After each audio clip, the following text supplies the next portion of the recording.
जय हिंद दोस्तों। Class with गुरुजी में आप सभी का स्वागत है। इस वाले वीडियो में हम लोग देखेंगे कि जो हमारी CISF में एक वैकेंसी आई है तो इसमें क्या क्या क्वालिफ़िकेशन मांगते हैं और फिजिकल कब होगा, मेडिकल कब होगा, सिलेबस क्या है। ठीक है, तो संपूर्ण एक वीडियो होने वाला है ये, तो आपको वीडियो को लास्ट तक देखना है तो आपके सारे डाउट्स क्लियर हो जाएंगे। चलिए शुरू करते हैं। तो ये जो CISF की वैकेंसी आई है वो आई है मिनिस्ट्री ऑफ होम अफेयर्स, मतलब गृह मंत्रालय के अंतर्गत आई है। और recruitment of assistant sub inspector यानी stenographer and head constable ministry in CISF 2022।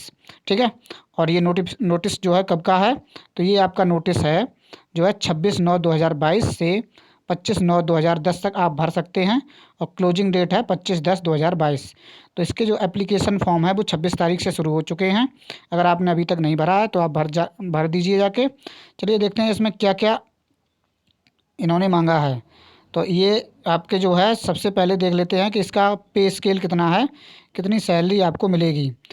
तो ये आपकी जो सैलरी मिलेगी वो पे स्केल जो है असिस्टेंट सब इंस्पेक्टर यानी कि स्टेनोग्राफर के लिए लेवल 5 की जॉब है। ये 29,200 से लेकर 92,300 के बीच में सैलरी आपकी बनेगी। ठीक है, और इसमें जो है plus usual allowances as admissible to central government employ from time to time, मतलब जो भी सेंट्रल गवर्नमेंट की बेनिफिट्स हैं जैसे कि DA है, HRA है, होम रेंट वगैरह, ये सब आपको मिलेगा।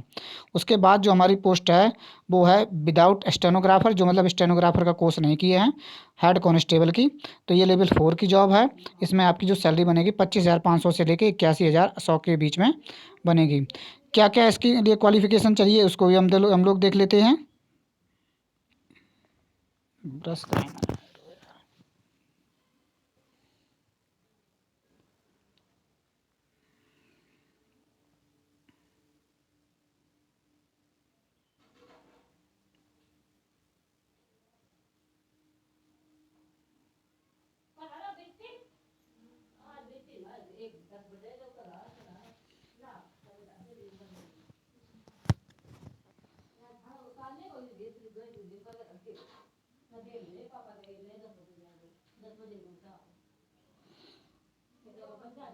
चलिए आगे देखते हैं वीडियो को।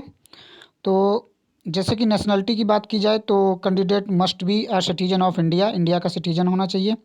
वैकेंसी की बात कर लेते हैं डिटेल्स वाइज। यहाँ पे वैकेंसी दे रखी है, name of post, existing vacancy, UR की, SC की, ST की, OBC की, EWS की और टोटल वैकेंसी। तो डायरेक्ट जो मेल हैं, मेल कैंडिडेट यानी कि जो महिला कैंडिडेट हैं उनके लिए अलग वैकेंसी है। और डिपार्टमेंट और LDEC, इसका भी फुल फॉर्म बताएंगे क्या होता है। तो मेल कैंडिडेट के लिए जो UR में है वो 40 वैकेंसी है और SC में 13 है। और मेल कैंडिडेट के लिए 7 वैकेंसी है ST में, और OBC में 25 है और EWS में 9 वैकेंसी है। तो कुल मिला के 94 वैकेंसी हैं मेडिकल जो मेल कैंडिडेट हैं। महिला के लिए टोटल 10 वैकेंसी हैं, EWS में 1 है, OBC में 2 हैं। ये स्टेनोग्राफर की बात कर रहे हैं। अभी हेड कांस्टेबल का भी देख लेते हैं। तो ये आपको देख लेना है। ये मैं जो नोटिफिकेशन है वो मैं क्लास विद गुरुजी नाम से एक टेलीग्राम चैनल है, इसका लिंक मैं जो है डिस्क्रिप्शन बॉक्स में दे दूंगा। तो आपको वहाँ से टेलीग्राम ज्वाइन कर लेना, वहाँ पे पूरे PDF में सेंड कर दूंगा, आपको अच्छे से देख लेनी है। जो भी डाउट हो आपका तो कमेंट बॉक्स में बता देना, तो मैं आपको डाउट जो है सॉल्व करने की कोशिश करूँगा। हेड कांस्टेबल की बात की जाए तो डायरेक्ट मेल की 132 पोस्टें हैं UR की, और 47 टोटल मिला के 390 पोस्टें हैं, 319 पोस्टें हैं।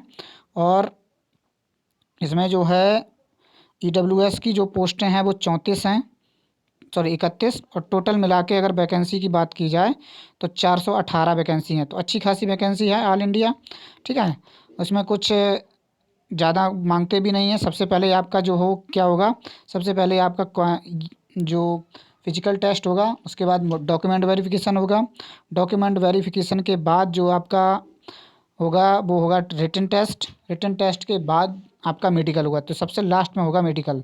तो सबसे पहले आपको आपका PST होगा, फिजिकल स्टैंडर्ड टेस्ट। उसके बाद जो है आपका डॉक्यूमेंट वेरिफिकेशन इसी टाइम पे करवा लिया जाएगा। उसके बाद जो है आपका होगा रिटन टेस्ट, उसके बाद आपका मेडिकल टेस्ट होगा लास्ट में। ठीक है, इसके लिए क्वालिफ़िकेशन की क्या ज़रूरत है, तो जो एजुकेशन क्वालिफ़िकेशन है स्टेनोग्राफर के लिए वो 10+2 है। Candidate recognised board of India मतलब किसी भी बोर्ड से आपने 10+2 कर रखा हो, और एज लिमिट जो है वो इसकी है 18 से 25, ठीक है। और ये एज जो है आपकी काउंट की जा रही है 26/10/1997 से लेके 25/10/2004 के बीच में अगर आपकी एज है तो आप इसके लिए एलिजिबल हैं। और 25 साल जनरल के लिए, और बाकी कास्ट सर्टिफिकेट जो कास्ट रिलैक्सेशन मिलता है वो तो मिलेगा।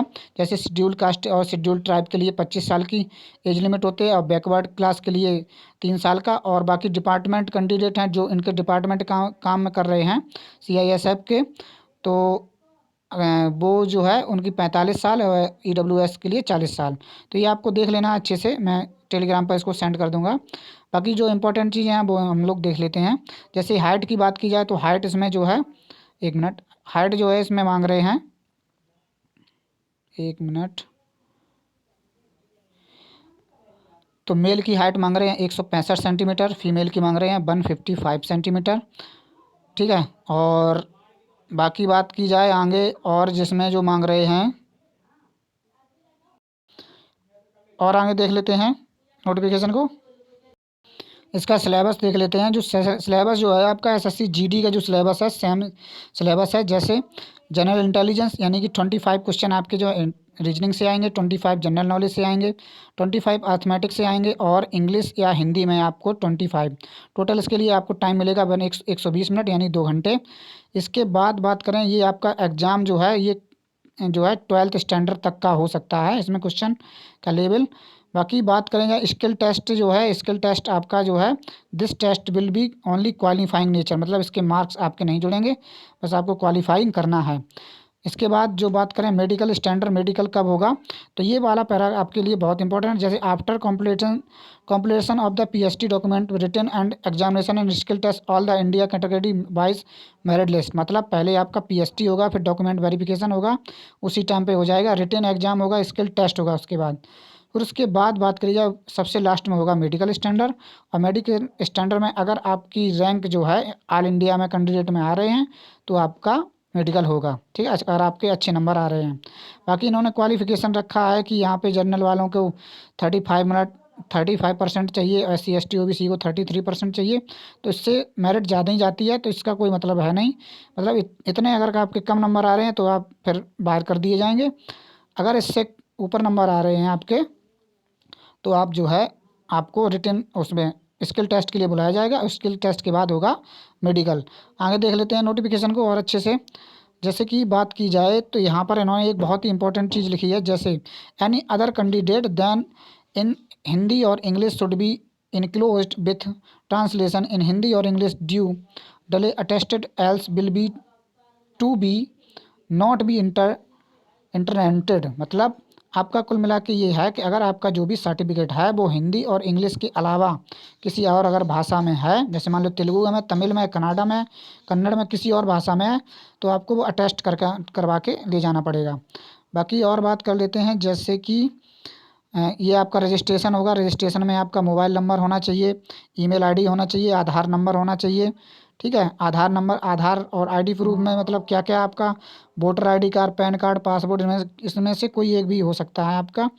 बाकी डॉक्यूमेंट वेरिफिकेशन में क्या क्या ले जाना है, तो अगर आप लोग कहेंगे तो मैं एक इस पर डिटेल्ड वीडियो बना दूंगा। एक ये छोटा सा वीडियो है, मैं आपको इन्फॉर्मेशन देनी थी, ठीक है। और एक चीज़ याद रखनी है आपको, डॉक्यूमेंट वेरिफिकेशन में 10th और 12th दोनों की मार्कशीट लगेंगी, तो ये आपको लेके जानी है, और ओरिजिनल सर्टिफिकेट भी लेके जाने हैं, ठीक है, जब भी आपका एग्ज़ाम हो। और बाकी ये जो है आपका डिटेल्ड जो है एप्लीकेशन फॉर्म का है, तो ये आपको देख लेना है। मैं टेलीग्राम पे मैंने इसको सेंड कर भी दिया है, तो आप टेलीग्राम को ज्वाइन कर लें।